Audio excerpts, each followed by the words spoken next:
আজকে দুপুরবেলা রান্না করেছি ভেন্ডি ভাজা, বেগুন ভাজা আর আলু সিদ্ধ করেছি। আচ্ছা, আসলে জানো তো, হাতে টাকা থাকলেও বেশি কিছু খেতে পারি না। কেন বলো? কারণ বাজারে যাইতে পারি না। আর তোমাদের দাদা বাড়ি না থাকলে আমি এরকমই কোনো রকম হয়ে যায়। তোমাদের দাদা আসলে আবার একটু মাছ টাছ আনে, মাছ মাংস খেতে ভালোবাসে, আনে আর রান্নাও করে দিই, খাওয়াও হয়।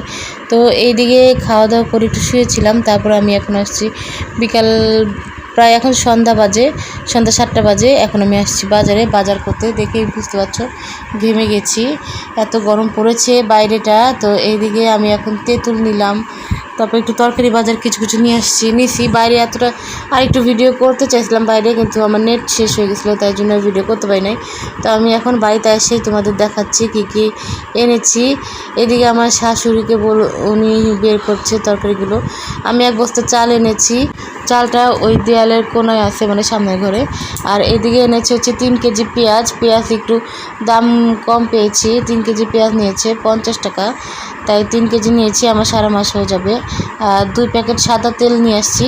সাদা তেল এর আগেও 1 প্যাকেট নিয়ে আসছিলাম, আর আজকে 2 প্যাকেট নিয়ে আসলাম। আর যেটা তেঁতুল নিয়ে আসছি, দুধের প্যাকেট, দুধ নিয়ে আসছি 200 গ্রাম, আর ওটা বিস্কুট। আর এবার তরকারি কিছু এনেছি, সেগুলো বটবডি এনেছি। বটবডি ভাজা ভালো লাগে আমার কাছে।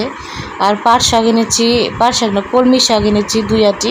পাট শাক দেখেছিলাম কিন্তু আনা হয় নাই।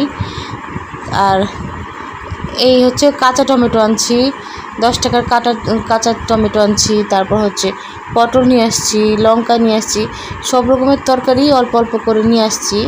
চালটা আসলে ওই ঘরে রাখা হয়েছে, ওই চালটা এনে আবার ঢালতে হবে। এই সমস্ত নিয়ে আসলাম, বুঝলা তো।